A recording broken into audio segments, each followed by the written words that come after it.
అమ్మా, నాన్నెప్పుడు వస్తారమ్మా? చెప్పమ్మా, నాన్నెప్పుడు వస్తారు? త్వరగా వస్తారమ్మా, ఇంకెన్ని 10 రోజులే. పో అమ్మా, నువ్వు అబద్ధం చెప్తున్నావు. లాస్ట్ టైం కూడా అడిగితే 1 monthలో వస్తారని చెప్పావు, అయినా ఇంకా రాలేదు.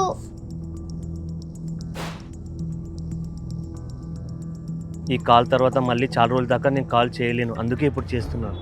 ఏమైందండి? బహుశా నేను నీకు మళ్ళీ కాల్ చేయకపోవచ్చు. ఎందుకండి అలా అంటున్నారు? మీకేమన్నా అవుతుందా?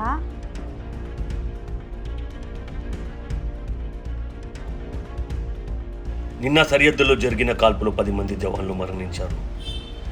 వారి పేర్లు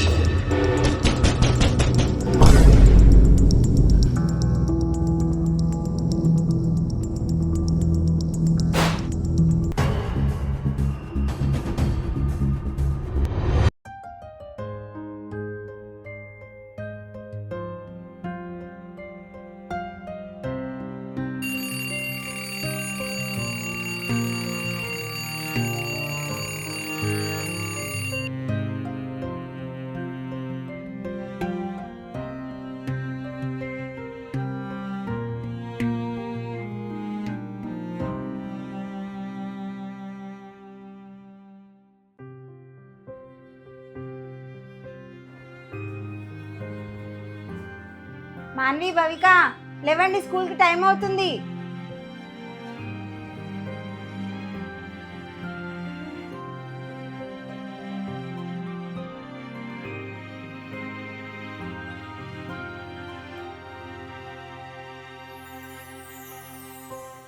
ఏంటి పిల్లలు ఇంకా రాలేదు?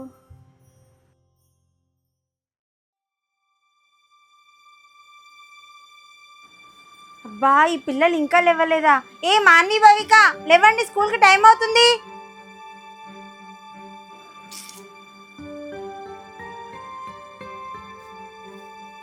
ఏ భవిక, మన్ను, లేవండి నాన్న, స్కూల్కి టైం అయింది.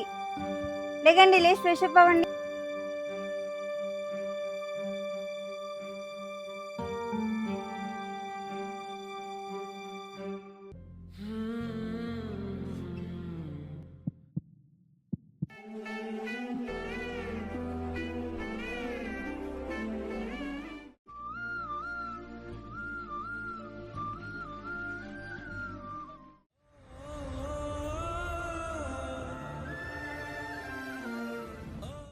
మాన్వి, భవిక, మీ టిఫిన్ రెడీ, బ్యాగ్ కూడా రెడీ. అమ్మా, మేము కూడా రెడీ. ఇదిగోనన్నా నీ బ్యాగ్.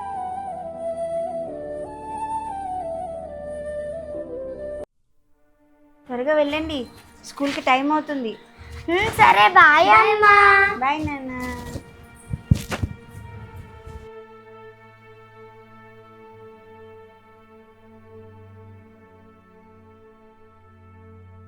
అమ్మా, ఈ పిల్లలు స్కూల్కి వెళ్ళిపోతే నాకు సగం పని అయిపోయినట్టే అనిపిస్తుంది.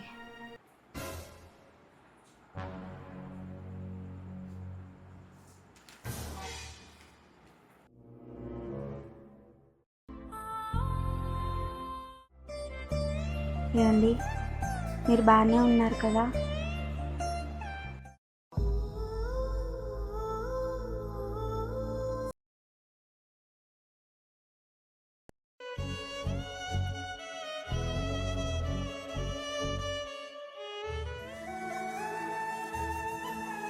అయ్యో, పిల్లలు స్కూల్ టైం అయింది.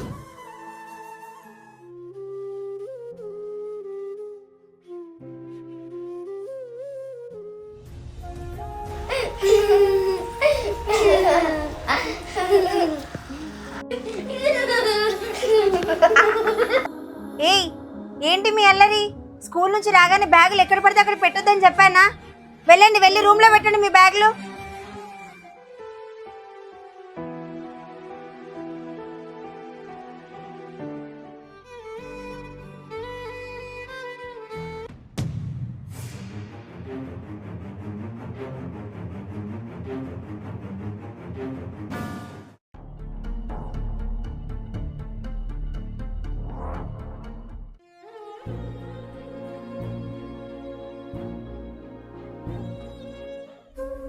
అమ్మా, నాన్నెప్పుడు వస్తారమ్మా? చెప్పమ్మా, నాన్నెప్పుడు వస్తారు? త్వరగా వస్తారమ్మా. ఇంకెన్ని 10 రోజులే. పో అమ్మా, నువ్వు అబద్ధం చెప్తున్నావు. లాస్ట్ టైం కూడా అడిగితే 1 మంత్లో వస్తారని చెప్పావు, అయినా ఇంకా రాలేదు. అవునమ్మా, నాన్న చూసి చాలా రోజులైంది, త్వరగా రమ్మని చెప్పమ్మా. లేదమ్మా, నాన్న ఈసారి 10 రోజుల్లో వస్తానని ఫోన్ చేసి చెప్పారు. మీ గురించి చెప్పాను. మాన్వి భవిక మిమ్మల్ని అడుగుతున్నారని చెప్తే వాళ్ళ కోసమైనా త్వరగా వస్తానని చెప్పారు. నేను చెప్తానుగా, బాధపడకండి, మీరు వెళ్ళి ఆడుకోండి, నాన్న ఖచ్చితంగా వస్తారు. సరే అమ్మా.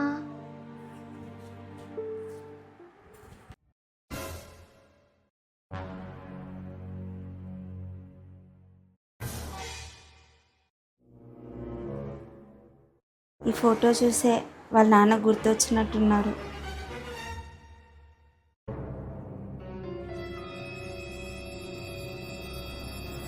దేశం కోసం త్యాగం చేయాల్సిన విషయంలో చాలా ఉంటాయి. అందులో మొదటిది ఫ్యామిలీకి దూరంగా ఉండటం. చాలా కష్టమైన విషయం, ఎవరికి రాకూడదని పరిస్థితి. కానీ ఇవన్నీ వదిలేసి ధైర్యంగా ఉండగలుగుతున్నానంటే దేశం మీద ప్రేమే కారణం.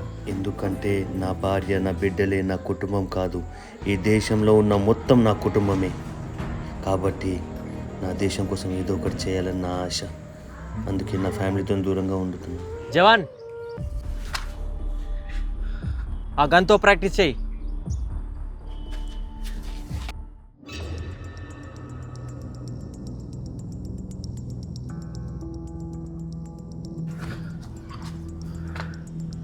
జవాన్, ఏమైంది? అలసిపోయావు. కమాన్.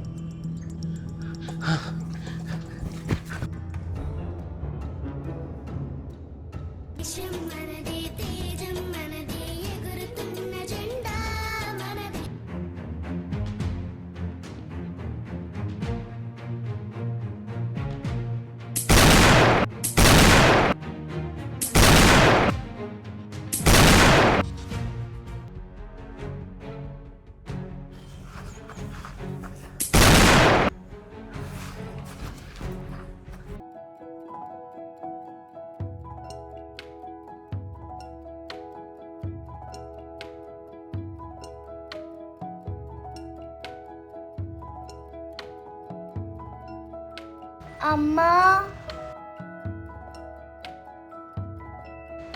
ఏం నాన్న, ఏమైంది? ఇలా రండి.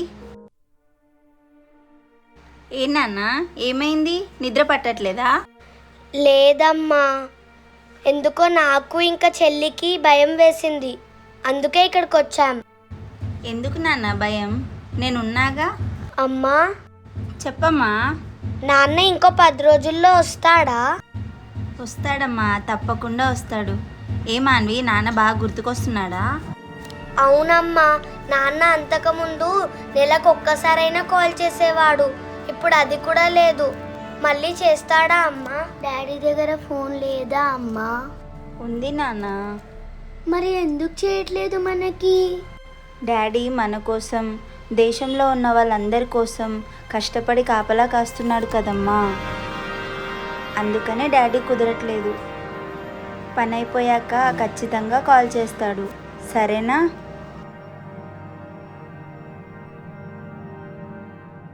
Rock paper scissor.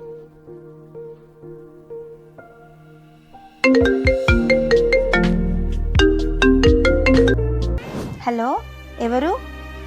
లావణ్య, నేను. ఏమండి, మీరా? ఏంటండి అసలు ఫోనే చేయట్లేదు? ఈ నెంబర్ ఎవరిది? అసలు ఏమైంది? ఒక మిషన్ కోసమని మాకు స్పెషల్ ట్రైనింగ్ ఇస్తున్నారు లావణ్య. ఈ ట్రైనింగ్ అయ్యేదాకా ఎవరికి ఫోన్ అలౌడ్ లేదు. మా పై ఆఫీసర్కి రిక్వెస్ట్ చేసి ఒక 5 minutes ఫోన్ తీసుకున్నా లావణ్య. అయినా పిల్లలు ఎలా ఉన్నారు? ఇక్కడే ఉన్నారండి, మీరు మాట్లాడండి వాళ్ళతో.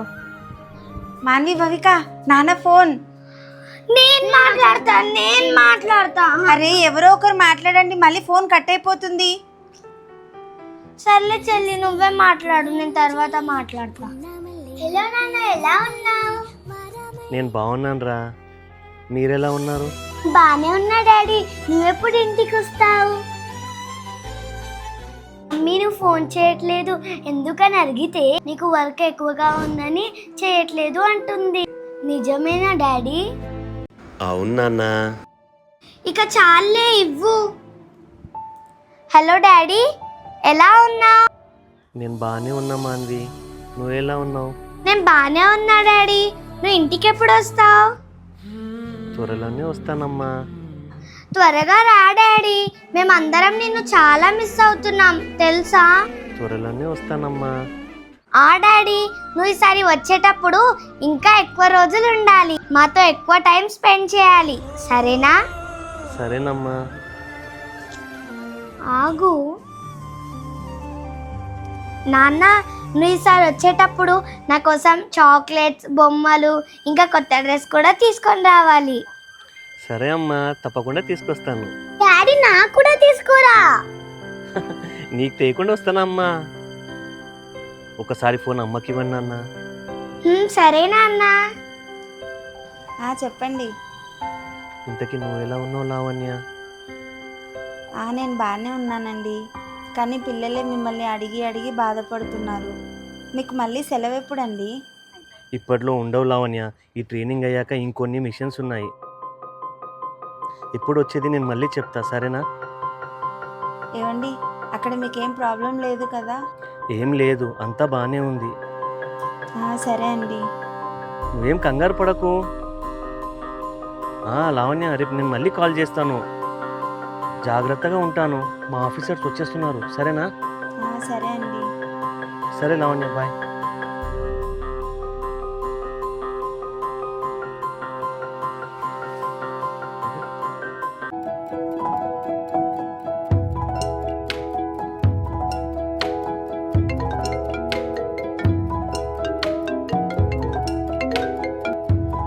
హలో. హలో లావణ్య, నేను. ఏవండి, ఈ నెంబర్ ఎవరిది? ఇది ఇంకో ఆఫీసర్ది లావణ్య. పిల్లలు వచ్చారా? పిల్లలు ఇంకా స్కూల్ నుంచి రాలేదండి. సరే లావణ్య, నేను చెప్పేది విను. చెప్పండి. ఈ కాల్ తర్వాత మళ్ళీ చాలా రోజుల దాకా నేను కాల్ చేయలేను, అందుకే ఇప్పుడు చేస్తున్నాను. ఏమైందండి? నీకు ఆల్రెడీ చెప్పాను కదా, మేము ఒక మిషన్ కోసం ట్రైన్ అయ్యామని. దానికోసం ఇప్పుడు వెళ్తున్నాం. బహుశా నేను నీకు మళ్ళీ కాల్ చేయకపోవచ్చు. ఎందుకండి అలా అంటున్నారు? మీకేమన్నా అవుతుందా? ఏమీ కాదు లావణ్య, జరగరానిది జరిగితే నువ్వు పిల్లలను చూసుకోవాలి, సరేనా? అసలు ఏం మాట్లాడుతున్నారండి మీరు? అక్కడ ఏం జరుగుతుంది? ఏమండి, మీకేం కాదు కదా? చెప్పండి, మీకేం కాదు కదా? ఏమీ కాదు లావణ్య, పొరపాటున ఏమైనా జరిగితే నువ్వు ధైర్యంగా ఉండాలి. లావణ్య, ఒకవేళ నిన్ను వదిలేసి వెళ్ళిపోతే నువ్వు తప్పుగా అనుకోవు కదా నేను మిలిటరీలో జాయిన్ అయినందుకు? నేను ఎందుకు అనుకుంటానండి? ఇంకా నా భర్త మిలిటరీలో దేశం కోసం పనిచేస్తున్నాడని గర్వంగా చెప్పుకుంటా. అయినా మీరు మిలిటరీకి వెళ్ళేటప్పుడే మీరు మా దగ్గర లేకపోయినా ఈ దేశంలో ఉన్న వాళ్ళందరినీ కాపాడేవాళ్ళు నా భర్త కూడా ఒకరని అందరికీ చెప్పుకుంటానండి. అయినా మీరు మా గురించి బాధపడకండి. మీరు దేశాన్ని కాపాడడానికి చేసే ప్రయత్నంలో మీకేం కాకుండా ఉండాలని నేను అందరి దేవుళ్ళకి మొక్కుకుంటా.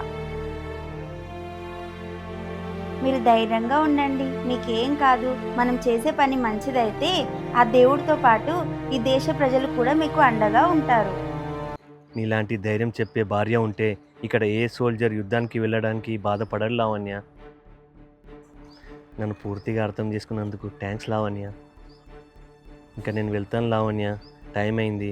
పిల్లలు నువ్వు జాగ్రత్త, సరేనా? సరే అండి.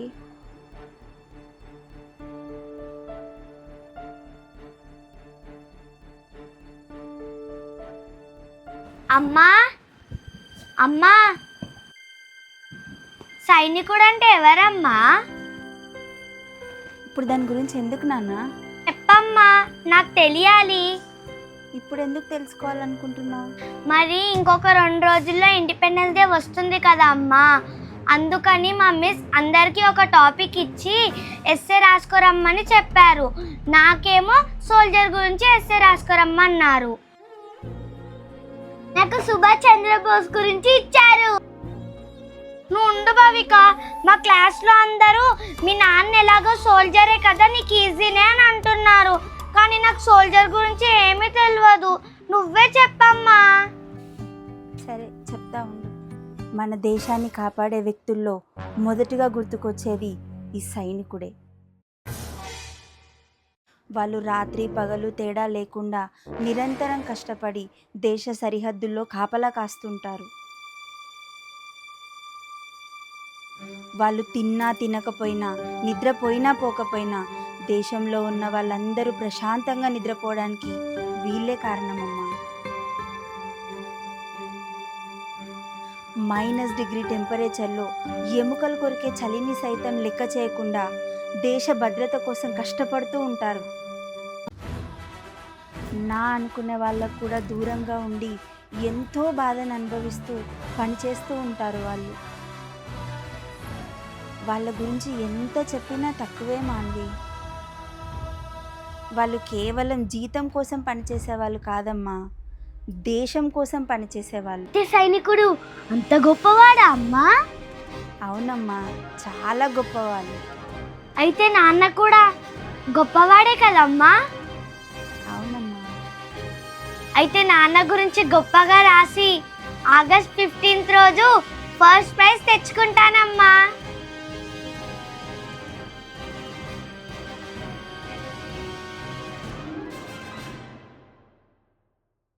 నిన్న సరిహద్దుల్లో జరిగిన కాల్పులో 10 మంది జవాన్లు మరణించారు.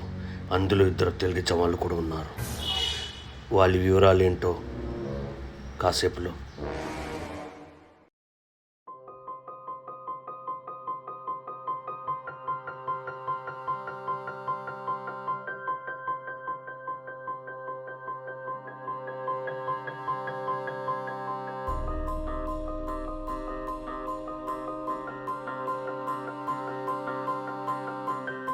ఏమైందమ్మా?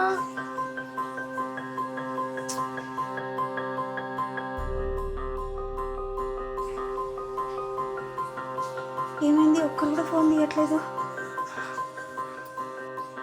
అమ్మ చెప్పమ్మా, కంగారు అవుతుంది. నాన్న ఎక్కడున్నారు?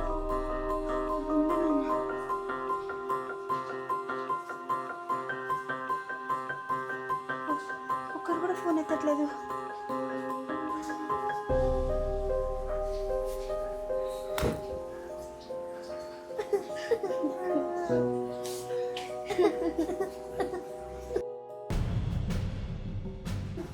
ఏం అవ్వదు నాన్న.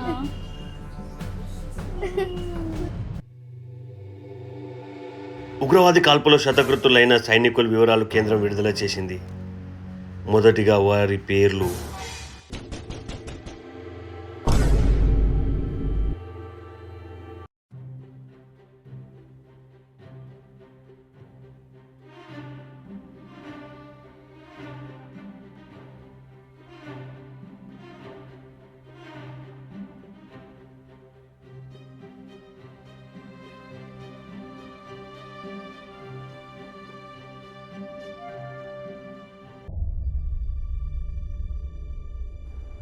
ఏమండి, మీకేం కాలేదుగా? ఏమండి, మీకేమైందో అని మేము ఎంత కంగారు పడ్డామో తెలుసా? దాంతో నేను చాలామందికి ఫోన్ చేశాను, ఎవ్వరు ఫోన్ తీయట్లేదు. ఇప్పుడు మిమ్మల్ని చూడగానే ఊపిరి పీల్చుకున్నాం. నాకేం కాలేదు లావణ్య, చూడు నేను బాగానే ఉన్నాను, నాకేం కాలేదు. సరే అండి, మీరు లోపలికి రండి. ఏమండి, మీరేదో మిషన్ కోసం వెళ్తున్నా అన్నారు, అది ఇది కాదా? ఇది కాదు లావణ్య, లాస్ట్ మినిట్లో ప్లాన్ చేంజ్ అయ్యి మేము ఆగిపోయాము. దాంతో మాకు సెక్యూరిటీ డ్యూటీ వేశారు లావణ్య. కానీ మా బదులు అక్కడ వేరే సోల్జర్స్ వెళ్ళారు. సడన్గా టెర్రరిస్ట్ అటాక్ అయ్యి వాళ్ళు చనిపోయారు. కాబట్టి వాళ్ళ డెడ్ బాడీ వాళ్ళ కుటుంబ వాళ్ళకి అప్పగించి వచ్చాను. మీకేమైందో అని చిన్న అనుమానం వస్తేనే మేము ఇంత బాధపడుతున్నాం. పాపం వాళ్ళ తల్లిదండ్రులు ఎంత బాధపడుతున్నారో అండి.